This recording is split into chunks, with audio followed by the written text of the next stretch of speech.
عبادت میں دل کیسے لگایا جائے؟ مسلمان کا شوق عبادت بڑھے، اس کا کیا طریقہ ہے؟ عبادت کا شوق ویسے تو ہر مسلمان کو ہونا چاہیے، کیونکہ ہمارا عقیدہ تو یہ ہے کہ مقصد زندگی عبادت ہے۔ قرآن پاک کی آیت مبارکہ ہے وَمَا خَلَقْتُ الْجِنَّ وَالْإِنسَ إِلَّا لِيَعْبُدُونَ، میں نے جنوں اور انسانوں کو صرف اس لیے پیدا کیا کہ وہ میری عبادت کریں۔ تو عبادت مقصد زندگی ہے، اس لیے مسلمان کو عبادت کا شوق ہونا چاہیے۔ عبادت کا شوق کیسے پیدا ہو؟ اس کے لیے 3 طریقے سب سے بہترین ہیں۔ اگر ان تینوں طریقوں کو اپنا لیا جائے تو جن کو عبادت کا شوق نہ بھی ہو ان کے دل میں بھی عبادت کا شوق پیدا ہو جاتا ہے۔ اس میں پہلا طریقہ تو یہ ہے کہ عبادت کے فضائل پڑھیں۔ نماز کے فضائل ہیں، روزے کے ہیں، زکوٰۃ کے ہیں، راہ خدا میں خرچ کرنے کے ہیں، تلاوت قرآن کے ہیں، اللہ کے ذکر کے ہیں، درود پاک کے ہیں۔ تو آپ نے دیکھا ہوگا کہ جب بندہ کسی شے کی فضیلت پڑھتا ہے تو اس کی طرف مائل ہو جاتا ہے۔ بہت سے ایسے لوگ ہیں کہ جو اتنی کثرت سے درود پاک پڑھتے ہیں کہ ان پہ رشک آتا ہے۔ اچھا، ویسے وہ بالکل ایک نارمل لائف گزار رہے ہوتے ہیں، کہ بہت زیادہ مذہبی نہیں ہوتے، لیکن درود شریف بہت پڑھتے ہیں۔ اب وہ ان سے پوچھیں نا کہ کیا وجہ ہے، تو پتہ چلتا ہے جی انہوں نے کبھی کوئی کتاب پڑھی تھی درود شریف کے فضائل پہ، تو اس لیے وہ بہت زیادہ درود شریف پڑھتے ہیں۔ اچھا، کسی نے اللہ کے ذکر کے بارے میں فضائل پر کوئی کتاب پڑھی تھی، اس کو اس کا شوق پیدا ہو جاتا ہے۔ تو یوں عبادت کے فضائل پر کتابوں کا مطالعہ کرنا یہ اس حوالے سے بڑا مفید ہوتا ہے، ایک بات۔ دوسری بات یہ ہے کہ عبادت گزاروں کے واقعات پڑھیں۔ عبادت گزاروں کے جو واقعات ہیں یہ یوں کہہ لیں کہ یہ دل کو بہت جلد عبادت کی طرف مائل کرتے ہیں۔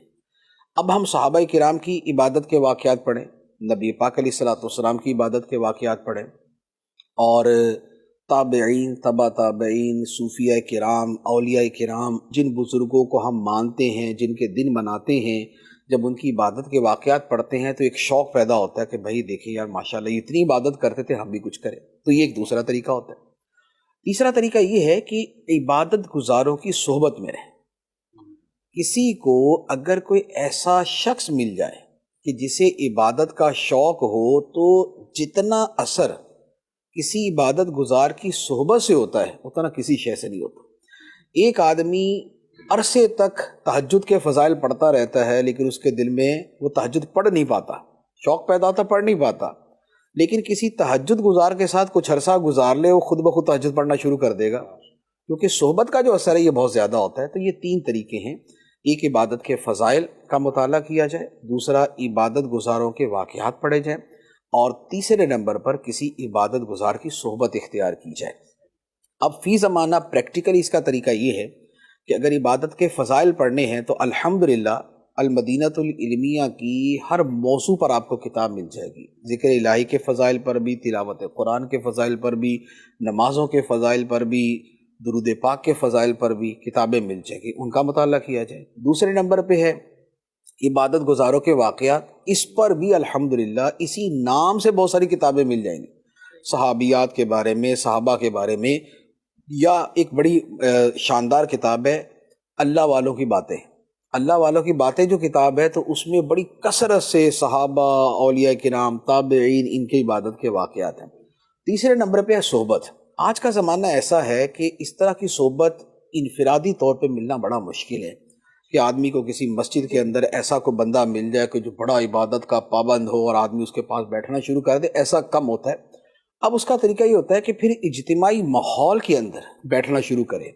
جیسے مثال کے طور پہ جو ہمارا ہفتہ وار اجتماع ہوتا ہے نا، اس میں کیا ہوتا ہے کہ ایک تو عشاء کی نماز پڑھی، عشاء کے بعد پھر ذکر اذکار ہے، اس کے بعد اگر رات مسجد میں اعتکاف کرتا ہے تو تہجد ہوتی ہے، فجر کی نماز ہوتی ہے، اشراق و چاشت ہوتی ہے، پھر اس کے بعد جا کے یہ اجتماع ختم ہوتا ہے۔